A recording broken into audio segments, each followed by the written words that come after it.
短短的1个小时暴跌98%，Mantra OM 崩盘，团队好像跑路了 ，Advisor 却快速撇清关系。那2025年的币圈惨案，没有想到就是 OM。那今天呢，我们就来揭开币圈中心化操控的故事。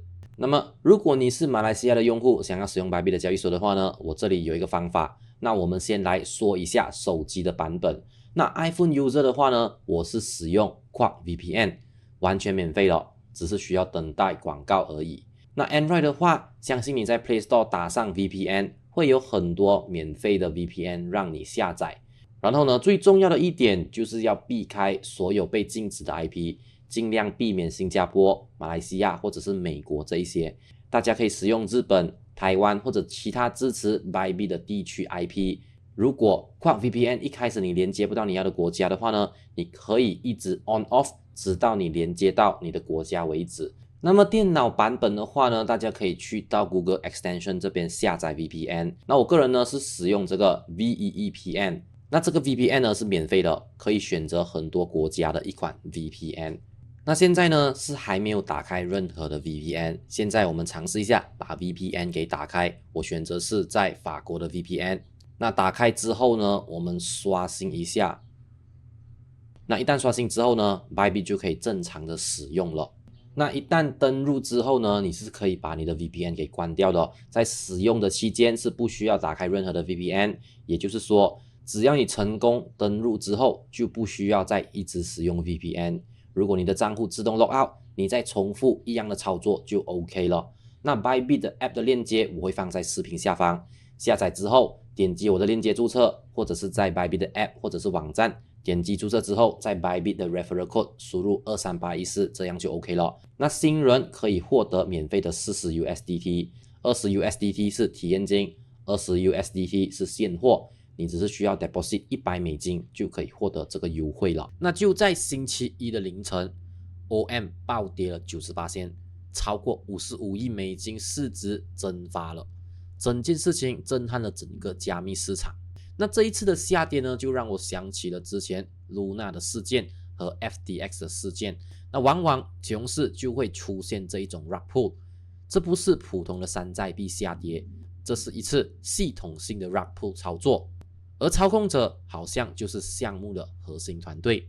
那我个人目前掌控的线索呢，就是比如卡包的团队集体辞职，那暴跌发生前，项目的核心开发团队突然离职，引发了大量的猜疑。还有呢，短时间内有 2.27 亿美金的 OM 被转入了交易所里，极大可能就是项目方或者是内部人士发起的大规模砸盘。另外呢，团队的操盘比例太高了，高达 98%。那他们还说到，大部分的这个空头其实都是项目方本人，所以呢，目前的真实空头用户和长期持有者真的是被割得非常的惨。那除此以外呢，我也发现了有一位在华语圈子蛮出名的加密 KOL， 他叫做 Firex， 其实曾经是 OM 的官方顾问。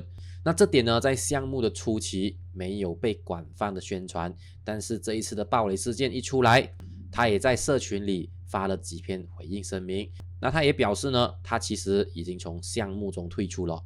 那他曾经确实有参与，但是没有推荐任何人买入。而且他自己还强调呢，自己只是行业人之间认识的，不需要撇清或者是隐瞒。不过呢，即使他发了这个回应，许多网友依然不买单，认为他作为顾问应该对这个项目负起一定的责任。那我个人呢，确实没有想到啊，一个作为 Top 20的项目 ，OM 的链上的 TVL 只有300美金。那暴跌前，它的市值是接近55亿美金的。然后呢，我还发现到有一位对的叫做 Mossy 的人，在4月12号的时候就说到了 OM 的价格一定会归零。还发了一张有场外交易 OTC 500美金的出货的截图，想不到14号的凌晨，悲剧就发生了。那在这一次的事件，我们应该吸取的教训是什么呢？首先，我们必须看清项目的代币分布，不要轻易相信到去中心化的口号。然后，我们必须关注链上的数据，不要太过相信 KOL 或者是项目方喊单。还有呢，高度控盘的代币是最容易在熊市爆雷的。最后一点就是交易所能不能交易不是重点，就算这个币是 Top 20的项目，就算有 Top Tier 的交易所，比如是币安都好，依然都有爆雷的几率。那币圈呢，已经不是那个买了就等涨的年代了，我们必须懂得一些经济学，需要懂得分散投资的风险，需要懂得分析链上的数据，才能够在这个市场上活下来。